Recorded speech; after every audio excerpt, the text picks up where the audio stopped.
Olá, irmãos, bom dia. Quero dar continuidade no assunto que nós temos estudado acerca da unidade da igreja. E hoje quero falar um pouco sobre a autoridade paterna na unidade da igreja. Qual a relevância dessa autoridade paterna na unidade da igreja? E lembrando que no domingo passado nós vimos o papel da família na preservação da unidade da igreja, e nessa sequência, hoje nós vamos falar um pouquinho sobre a autoridade paterna. Qual a relevância da autoridade paterna na unidade da igreja? E eu quero utilizar como texto base dois textos, na verdade. No livro de Efésios, inclusive nós temos visto, assistido, ouvido as mensagens do domingo ministradas pelo pastor Augusto nesse texto, nesse livro, na verdade, no livro de Efésios, capítulo 4, capítulo 6, e eu quero também ler agora pela manhã o texto de Efésios capítulo 4 e Efésios capítulo 6. Efésios capítulo 4, do verso 4 até o 6, diz: há somente um corpo e um espírito, como também fostes chamados numa só esperança da vossa vocação. Há um só Senhor, uma só fé, um só batismo. Um só Deus e Pai de todos, o qual é sobre todos, age por meio de todos e está em todos. O outro texto é Efésios capítulo 6. Efésios capítulo 6, do verso 1 até o verso 4, que diz: filhos, obedecei a vossos pais no Senhor, porque isto é justo. Honra teu pai e tua mãe, que é o primeiro mandamento com promessa, para que te vá bem e sejais de longa vida sobre a terra. E vós, pais, não provoqueis a ira a vossos filhos, mas criai-os na disciplina e na admoestação do Senhor. O primeiro ponto que eu quero tratar é acerca da autoridade paterna na unidade da igreja. O texto de Efésios capítulo 6, ele nos traz um alerta, nos traz uma orientação, na verdade, com relação à obediência aos nossos pais. Deus nos ensina pelo menos duas características com esse texto. O primeiro, o da obediência, e o segundo, o de honrar os nossos pais. Nos primeiros versículos falam: precisamos obedecer aos nossos pais, e ele já traz ali a recomendação de consequência para essa obediência, porque isso é justo, porque isso é justo. E tem mais: para que te vá bem e sejais de longa vida na terra. Essa obediência, na verdade, esse primeiro ponto da obediência tem essa resposta como a afirmação de que nós precisamos obedecer porque isso é justo. No segundo ponto é o honrar. Honrar pai e mãe. Honrar pai e mãe, pois fazendo isso, nós vamos ter longa vida na terra. Então, esse texto ele traz pelo menos duas características com relação à autoridade dos pais. A obediência de que nós temos que ter e a questão de honrar os nossos pais. Hoje, ou na atualidade, muito se discute acerca dessa falta de autoridade, com relação aos pais dentro de casa ou em outros ambientes, especificamente com relação à família. E essa falta de autoridade, eu quero tratar também um pouquinho dessa falta de autoridade. Nos dias atuais, nós temos visto, como consequência dessa falta de autoridade, a transferência de responsabilidade dos pais para com os filhos. Veja bem, o que seria essa transferência? Alguns pais têm transferido para pessoas e instituições. Você vai lembrar dessas situações aí. Primeiro, para pessoas. Alguns pais têm transferido a responsabilidade que é minha e que é sua para a empregada doméstica, para a televisão, para as redes sociais ou a internet, de cuidado, de ensino, né, de repassar as orientações para os nossos filhos. Né? Isso tem sido assim, não é de hoje, isso já vem de algum tempo, e isso tem sido assim um dos pontos que tem atrapalhado ou que tem influenciado a perda da autoridade paterna, né? Essa falta da autoridade paterna. Nós precisamos entender, irmãos, por exemplo, que para as instituições, alguns pais também têm transferido essa responsabilidade. Essa transferência de responsabilidade ela é feita para a escola, né? A escola tem um papel importante e fundamental, mas ela lá na escola ela vai ensinar a matemática, o português, a história, a geografia e as outras disciplinas que envolvem o estudo, essa questão pedagógica do estudo dos nossos filhos. Muitos pais têm transferido para a escola a responsabilidade de ensinar comportamento, de ensinar bons costumes, né? De ensinar as coisas do dia a dia até. Deixam para a escola fazer isso. Não, está errado. Não é a escola, o papel da escola não é esse, o papel do professor não é esse. O professor tem um papel muito importante, mas como eu disse, na questão da matemática, da história, da geografia. Essas outras questões que nós temos tratado aqui, ela é responsabilidade minha e sua. Ela é responsabilidade dos pais. Né? Para outra instituição que os pais têm transferido essa responsabilidade é para a igreja.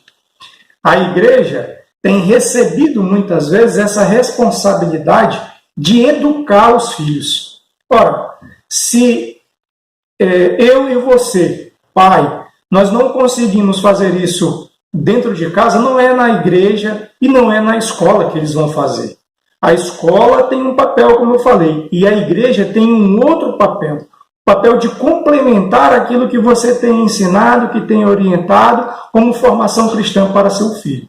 Então, não é a escola a responsável por isso, não é a igreja a responsável por educar o seu filho, por educar os nossos filhos. Repito, a igreja e a escola têm um papel muito importante, mas não é o papel principal. Esse papel é dos pais em casa. Né? Então, esse é um dos pontos que nós temos tratado com relação a essa falta de autoridade dos pais.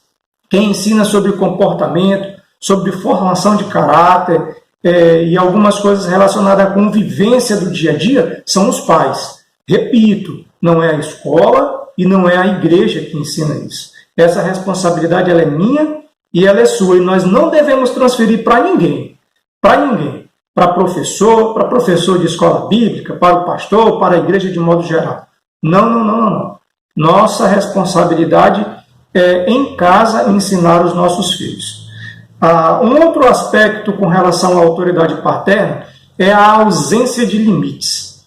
Né? Muitos nós convivemos muitas vezes com essa ausência de limite. Você quer ver um exemplo? E aí eu quero usar o exemplo da igreja.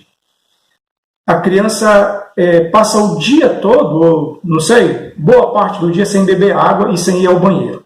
Mas quando ela chega na igreja, chega no local de culto, no local de reunião, né, é uma sede interminável, é uma sede que não passa nunca. É uma vontade de ir ao banheiro que não passa nunca. Na nossa igreja, nós temos visto isso. Né? A gente tem orientado, o pastor tem falado, tem orientado, mas nós vimos isso assim quase que domingueiramente, se existe essa palavra. Né? E isso nós precisamos corrigirmos. Esse comportamento nós precisamos corrigir. Nós corrigimos lá em casa. Eu quero citar um exemplo para você que eu aplico na minha casa. Né? Eu recebi essa orientação quando eu era criança, quando eu era adolescente, e repasso essa orientação. Antes de sair de casa, principalmente quando você vai para o local de culto, para o local de reunião, beba água e vá ao banheiro. Essa é a orientação dentro de casa. Para os adultos também. Essa orientação também serve para os adultos. Né? Outro dia nós assistimos uma mensagem e um pastor fazia esse alerta com relação a essa questão da beber água. Né? Ou mensagem salgada, porque dá uma vontade de beber água, principalmente na hora da mensagem, na hora que vai iniciar a mensagem. Nós nunca vimos algo igual. E ali na nossa igreja também nós temos visto isso. Né? Essa mensagem salgada às vezes. Ou vontade de ir no banheiro quando chega ali. Parece simples, irmãos, mas isso atrapalha. E isso tem atrapalhado algumas reuniões nossas com relação a essa situação do levanta, do bebe água, do vai ao banheiro. Né? É um exemplo simples de ausência de limites, um ponto que nós temos tratado com relação aos pais. Efésios 6, no verso 4, diz: Pais, não provoqueis a ira dos vossos filhos, mas criai-os na disciplina e na admoestação do Senhor.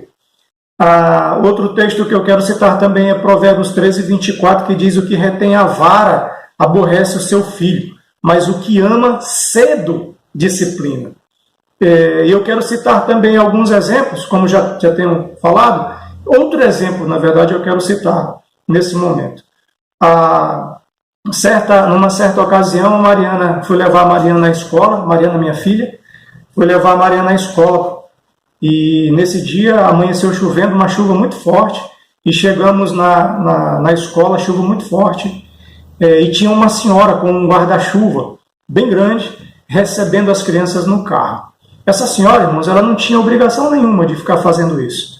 Né? E ela já estava toda molhada, de tanto ir receber as crianças ali na porta dos carros, para descerem e não se molharem. E eu me lembro que essa senhora veio até o nosso carro, eu abri a porta, abri a porta da Mariana para ela descer e ajudei a tirar a bolsa, que a bolsa é um peso terrível. São 39 livros dentro dessa bolsa. E ajudei a tirar a bolsa e essa senhora veio e disse: Bom dia! E quase eu não ouvi o bom dia da minha filha para essa senhora. Irmãos, nesse dia, e amanhã eu trabalhei perturbado, porque eu não ouvi o bom dia que minha filha deu. E eu fui buscá-la no final da manhã, quando encerrou a escola, e fui conversando com ela da escola até em casa. E em casa nós aplicamos uma correção. Eu apliquei uma correção e a mãe dela aplicou uma outra correção. E eu me lembro que essa senhora provavelmente tenha próximo de 60 anos de idade. Eu dobrei a idade dela, né, para orientar a Mariana que ela ia escrever 120 vezes no caderno dela: bom dia, bom dia, bom dia. Né? E depois a mãe dela também aplicou uma disciplina nela. E essa que ela aplicou, eu vou pedir que você, assim que encontrar a minha filha, encontrar a Mariana, pergunte dela qual foi a disciplina que a mãe dela aplicou para ela quando ela esqueceu de dar um bom dia para a pessoa que a recebia lá na escola. Tá bom? Quero te encorajar a fazer isso. Ela vai te contar, bem tranquila, sem nenhuma vergonha do que aconteceu. Continuando aqui. Provérbios 3,12 diz que porque o Senhor repreende a quem ama, assim como o pai ao filho que quer bem. Irmãos, essa ausência de limites ela tem atrapalhado a unidade da igreja. Ela tem influenciado a unidade da igreja. E nós precisamos, de fato, com amor, porque a disciplina ela tem um objetivo que é de resgatar. A disciplina ela tem o objetivo de corrigir, né, de mudar o rumo daquilo que provavelmente lá na frente vai ter o problema. Né? Então nós precisamos sim aplicar essas disciplinas, impor limites aos nossos filhos. Um outro ponto com relação à disciplina e essa ausência de limites qual é então a finalidade da disciplina? A disciplina ela traz sabedoria. Provérbios 29:15 vai dizer que a vara... Então, irmãos, continuando, qual é a finalidade da disciplina, então? O texto de Provérbios 29:15 diz que a vara e a disciplina dão sabedoria. A finalidade da disciplina é trazer sabedoria. E ele completa: mas a criança entregue a si mesmo vem a envergonhar a sua mãe. Queridos, é dever solene dos pais dar aos filhos a instrução e a disciplina condizente com a formação cristã. Os pais devem ser exemplos de vida e conduta cristã. Nós devemos nos importar mais com a salvação dos nossos filhos, pensar na eternidade para os nossos filhos, né, do que com o emprego, com a profissão e até mesmo com a vida social. Não quero dizer que isso não é importante, isso é importante, mas isso não deve vir em primeiro lugar. O primeiro ponto com relação à formação cristã dos nossos filhos é pensar na salvação e pensar na vida eterna. E aí, o que fazer então para resgatar essa autoridade dentro desses pontos que nós temos estudado aqui? Quando o pai se conscientiza de que a autoridade é necessária para que os seus deveres sejam cumpridos, aí nós temos mais 2 pontos somente para tratar aqui. O primeiro deles é a previsão de Provérbios 28:13. Quando errar, reconhecer e assumir o erro. O que encobre as suas transgressões jamais prosperará, mas o que as confessa e deixa alcançará misericórdia. Então, primeiro ponto, com relação a esse resgate, né? O que fazer? Quando errar, reconhecer e assumir o seu erro. Segundo ponto, 1 Tessalonicenses 5,17 vai dizer orar sem cessar. Orai sem cessar. Então, pelos seus filhos, pela sua família, orai sem cessar. Se você precisa resgatar, se você precisa aprender a questão de limites, de imposição de limites, né, ainda quando criança, né, ainda dá tempo, queridos, mas ele deve vir, pelo menos, atrelado a esses 2 pontos. Quando errar, reconhecer que errou e corrigir seu erro, confessar o seu erro. E o segundo, que na verdade deveria ser o primeiro, e é o primeiro, orai sem cessar.